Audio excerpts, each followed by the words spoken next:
Hello student, आपका मेरे channel explore socio for you में बहुत बहुत स्वागत है। आज मैं आप लोगों के लिए पीजीटी सीरीज़ में इमाइल दुर्खिम को लेकर आई हूँ।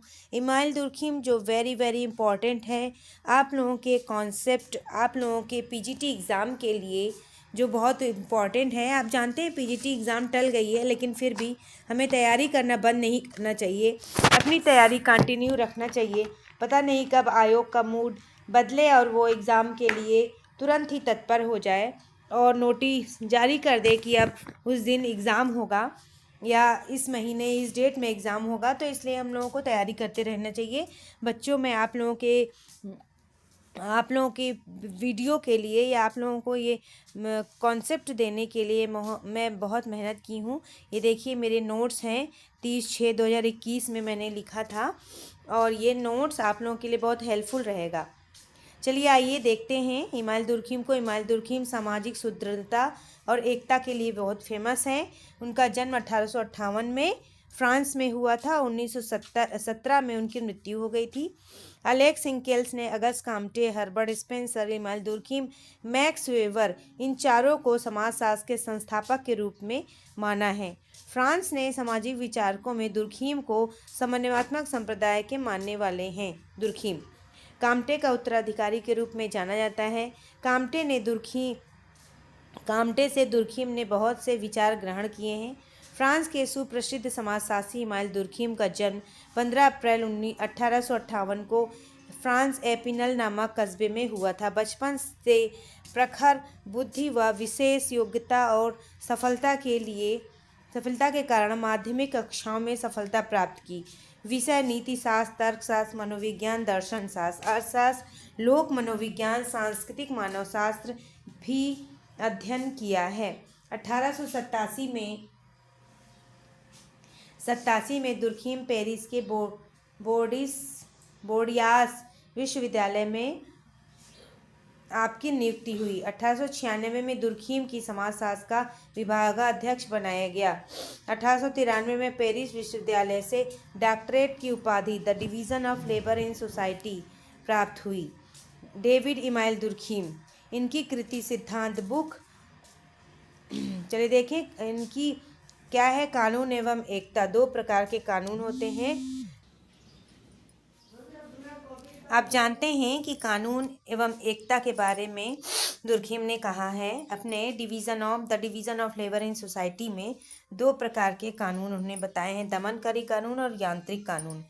यांत्रिक दमनकारी और प्रतिकारी कानून की बात की है, यांत्रिक एकता और सावयवी एकता की बात की है। आत्महत्या, उनकी पुस्तक जो है बुक जो है आत्महत्या द सोसाइट 1897 में इनकी प्रसिद्ध पुस्तक है। दुर्खिम ने समाज को आत्महत्या हेतु उत्तरदायी माना है। उन्होंने देखिए, आप जानते हैं कि दुर्खिम जो हैं वो बृहद सिद्धांत को मानने वाले विद्वानों में से एक हैं। वो बृहद सिद्धांत को मानते हैं, जैसे पार्सन्स हुए, दुर्खिम हुए, हर्बर्ट स्पेंसर, काम्टे, ये सब बृहद सिद्धांत को मानने वाले हैं। तो बृहद सिद्धांत को जो लोग मानते हैं वो सब कुछ समाज को मानते हैं, और जबकि जो बृहद सिद्धांत की जगह सूक्ष्म सिद्धांत को मानते हैं तो वो व्यक्तिवादी होते हैं। जैसे मीड है, ब्लूमर है, इरविन गॉफमैन है, ये सब सूक्ष्म समाजशास्त्र से जुड़े हुए हैं। तो आइए हम देखते हैं कि उन्होंने 4 प्रकार की आत्महत्या की बात की। अहमवादी, परार्थवादी, विसंगतिपूर्ण आत्महत्या, भाग्यवादी आत्महत्या। चलिए मैं यहाँ लिख देती हूँ, यहाँ पर भाग्यवादी आत्महत्या।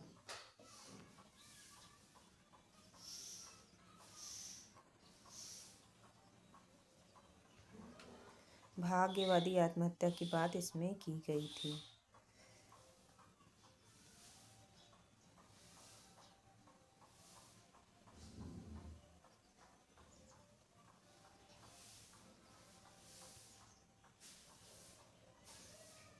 भाग्यवादी आत्महत्या। उसके बाद में उन्होंने समाज में कुछ ऐसी शक्तियां हैं जो व्यक्ति को आत्महत्या करने की प्रेरणा देती हैं। यह सामूहिक शक्ति सामाजिक जीवन की परिस्थितियों में से उत्पन्न होती है। आत्महत्या व्यक्ति के व्याधिकीय जीवन का दुखद अध्याय है। अगला है, उन्होंने कारण क्या बताया कि मनोवैज्ञानिक, जैविकीय, प्राकृतिक और सामाजिक कारणों का उल्लेख किया गया है। अब आप आगे देखें, अल्फ्रेड एपिनास प्रोफेसर थे। इसका समूह मस्तिष्क का सिद्धांत है। इनके सिद्धांत से मिलता जुलता दुर्खीम का समूह मस्तिष्क का सिद्धांत भी है। नैतिक घनत्व का सिद्धांत, जनसंख्या में उन्होंने नैतिक घनत्व की बात की है और भौतिक घनत्व की बात की है। ठीक है, अगला है सामाजिक तथ्य। आप जानते हैं सामाजिक तथ्य सामाजिक तथ्य उन्होंने दिया है, और सामाजिक तथ्य के बारे में उन्होंने बताया है कि सामाजिक तथ्य व्यवहार, अनुभव या क्रिया का वह पक्ष है जिसका निरीक्षण वस्तुनिष्ठ रूप में संभव है और जो व्यक्ति को एक विशेष ढंग से व्यवहार करने को बाध्य करता है। दुर्खीम, सामाजिक तथ्य को वस्तुएं के समान समझना चाहिए। अगला है सामाजिक सुदृढ़ता का सिद्धांत। सामाजिक एकता का सिद्धांत, यांत्रिक और स्वाभाविक एकता। सुई जनरिस, दुर्खीम, स्वतः विकास। दुर्खीम का सामाजिक एकता का सिद्धांत है आदिम समाज और आधुनिक समाज की बात दुर्खीम ने की है। जानते हैं कि समाजों का वर्गीकरण में आप जानते हैं कि स्पेंसर ने युत्सु समाज और औद्योगिक समाज की बात की है, तो इसी तरह से दुर्खीम ने भी आदिम और आधुनिक समाज की बात की है, जैसे काम्टे ने प्रत्यक्षवादी समाज की बात की है। तो इसी तरह से यांत्रिक समाज में दमनकारी कानून पाया जाता है और प्रतिकारी कानून पाया जाता है। धर्म का सिद्धांत, सामाजिक एकता का सिद्धांत, टोटम टैबू, आत्महत्या का सामाजिक सिद्धांत, विसंगति की अवधारणा, अहमवादी आत्महत्या की बात उन्होंने की है, परार्थवादी आत्महत्या, समाजशास्त्रीय सिद्धांत, अस्वाभाविक आत्महत्या, सामाजिक तत्व, सामूहिक प्रतिनिधान। अब आइए अब देखते हैं, दुर्खीम ने समाज में घटित होने वाली सभी घटनाओं का कारण समाज को माना है। ये तो मैं आपको पहले ही बता चुकी हूँ कि दुर्खीम ने सब कुछ समाज को माना है। ये समाज को ही मानते हैं, समाज ही सब कुछ है। समाज प्रकारात्मक एक ही तंत्र है, ये किसने कहा है? ये भी दुर्खीम ने कहा है। अर्थात इसे आपस में संबंधित अवयवों के एक तंत्र के रूप में देखना चाहिए, क्योंकि इसके किसी भी अवयव को पृथक करके नहीं समझा जा सकता है। दुर्खीम की प्रसिद्ध रचना the division of labour in society तथा रूल्स ऑफ सोशलॉजिकल मेथड में प्रकारवाद की विवेचना की गई है। दो बुक है, the division of labour in society और the rules of sociological method में उन्होंने प्रकार की बात की है। समाज एक नैतिक वास्तविकता है जो सामूहिक मनोभाव, विचारों और भावनाओं का प्रतिनिधित्व करता है। आप जानते हैं दुर्खीम का समाजशास्त्रीय सिद्धांत में क्या बताया गया है। दुर्खीम द्वारा प्रतिपादित समाजशास्त्री सिद्धांत की अवधारणा उनकी पुस्तक रूल्स ऑफ सोशलॉजिकल मेथड में विस्तार से दी गई है। दुर्खीम के सामाजिक तथ्य का विचार हर्बर्ट स्पेंसर द्वारा ही लिया गया है। व्यक्तिवादी विचारों से बिल्कुल भिन्न है। उनका मत है जितनी भी सामाजिक क्रियाएं होती हैं उनका विश्लेषण सामाजिक संदर्भ के अधीन किया जाना चाहिए, अर्थात सामाजिक क्रियाओं को समझने का आधार समाज है। इसलिए व्यक्ति या मनोविज्ञान को आधार मानकर को समाजशास्त्रीय अध्ययन किए जाते हैं वो हमेशा अवैज्ञानिक माने जाते हैं। दुर्खीम के अनुसार, अकॉर्डिंग टू दुर्खीम ने समाज को सामाजिक तथ्य का अध्ययन बताया है। दुर्खीम का मानना था जिस प्रकार सभी विशेषज्ञ अपने अपने अध्ययन के विषय का चयन करते हैं, ठीक उसी प्रकार समाजशास्त्रियों ने भी सामाजिक तथ्य का चयन कर उनका विश्लेषण विस्तार से किया है, क्योंकि सामाजिक तथ्य ही समाजशास्त्रीय अध्ययन का प्रमुख अध्ययन क्षेत्र है। दुर्खीम ने सामाजिक तथ्यों को वस्तुओं की तरह समझने पर बल दिया है। सामाजिक तथ्य को उन्होंने एक वस्तु और चीज और भौतिक पदार्थ के रूप में देखा है। जिस प्रकार एक भौतिक पदार्थ का अध्ययन भौतिकी में किया जाता है, ठीक उसी प्रकार समाजशास्त्रीय तथ्य का अध्ययन करते समय दुर्खीम ने सामाजिक तथ्य के स्वरूप के वर्णन में आत्महत्या के रूप में उन्होंने किया है। अब देखिए सामाजिक तथ्य की विशेषताएं हैं। सामाजिक तथ्य बाह्य होते हैं, आंतरिक होते हैं सामाजिक तथ्य, और सार्वभौमिक होते हैं। बच्चों ये आप पढ़ लीजिएगा, क्योंकि अगर ये मैं आंतरिकता के रूप में पूरा विस्तार से बताऊंगी तो आपका वीडियो भी कुछ ज़्यादा लंबा हो जाएगा। इसलिए मैं चाहती हूँ कि दुर्खीम के सारे कॉन्सेप्ट आपको मिल जाएं अच्छी तरह से, जिसका विश्लेषण मैं आपको विश्लेषित करके व्याख्यायित रूप से आपको देना चाहती हूँ। ये आप पढ़ लीजिएगा। अगर मैं व्याख्या करने लगूंगी तो ये वीडियो आपका बहुत ज़्यादा लंबा हो जाएगा और आप लोग वीडियो देखने से पहले स्किप कर देंगे। इसलिए आप मेरे पूरी वीडियो को देखिए और समझिए। ठीक, सार्वभौमिकता की बात उन्होंने की है, वस्तुनिष्ठ होते हैं सामाजिक तथ्य। अब देखिए दुर्खीम ने आत्महत्या की प्रवृत्ति का विश्लेषण किया है। जैसे कि उन्होंने बताया, अविवाहित व्यक्ति में विवाहित व्यक्ति की अपेक्षा आत्महत्या की प्रवृत्ति अधिक पाई जाती है। वहीं धर्म में आस्था रखने वाले व्यक्ति में भी इसकी प्रवृत्ति कम पाई जाती है। जो धर्म में मतलब आस्था रखते हैं, उनमें आत्महत्या की दर कम होती है। इस प्रकार दुर्खिम ने सामाजिक तथ्यों को वस्तुनिष्ठता के माध्यम से स्पष्ट करने का प्रयास किया है।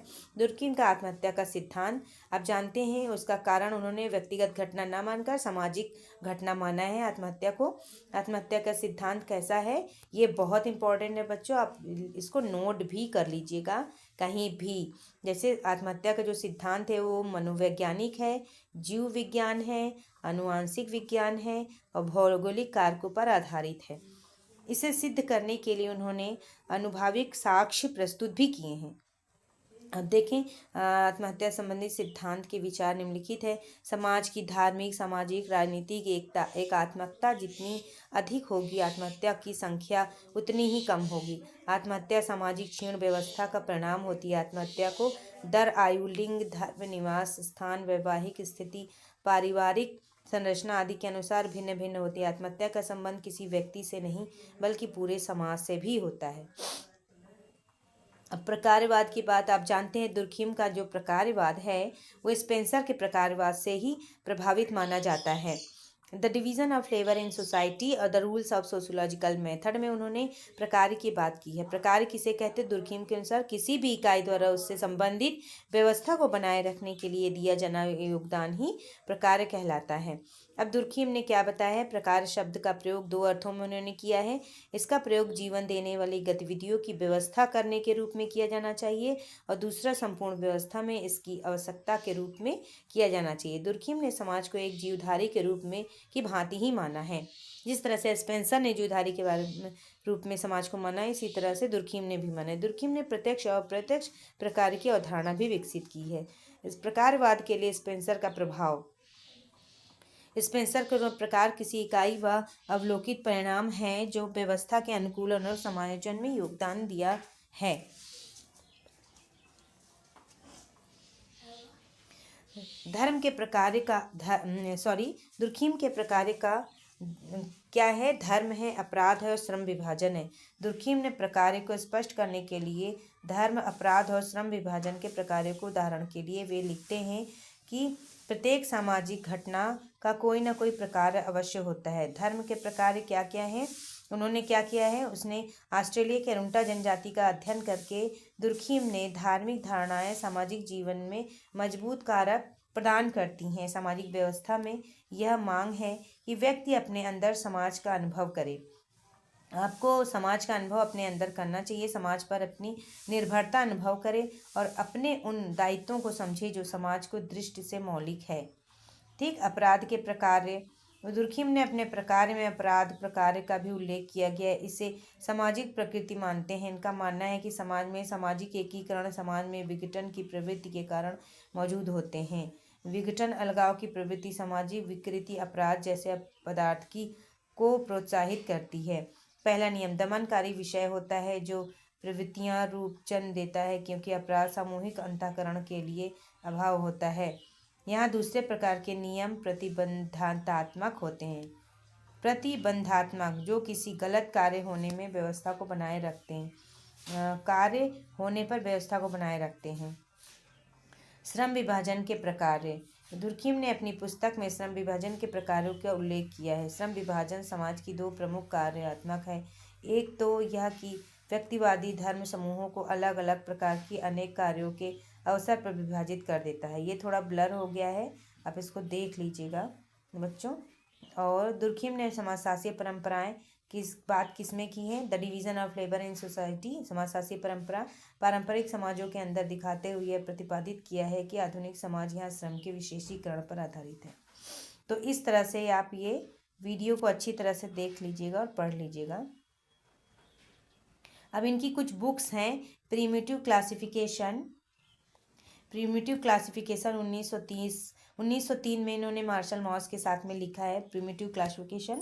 फिर Montesquieu contribution to the creation of social the division of labour in society 1893 में, रूल्स ऑफ सोशोलॉजिकल मेथड 1895 में, यानी 1895 में, सुसाइड 1897 में, the elementary forms of religious life 1912 में, हु वांटेड वॉर, फिर जर्मनी एबव ऑल 1915, फिर लिखा है sociology and education and sociology, education and society, society नहीं होगा यहाँ, सोशोलॉजी होगा, मिस्टेक है यहाँ पर, आप ध्यान दीजिएगा, यहाँ पर सोशोलॉजी होगा,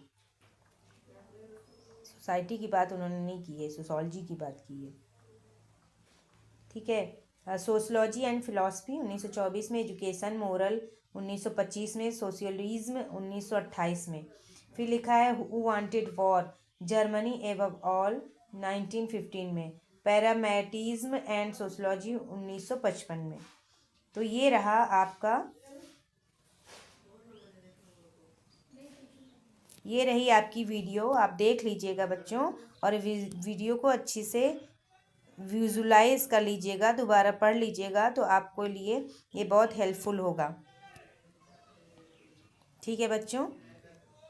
आप मेरे चैनल को सब्सक्राइब करिए, लाइक करिए, और मेरी वीडियो आपको अच्छी लगे तो मेरी वीडियो अच्छी लगी तो शेयर करिएगा। मेरी वीडियो पर आने के लिए आप लोगों का बहुत बहुत धन्यवाद।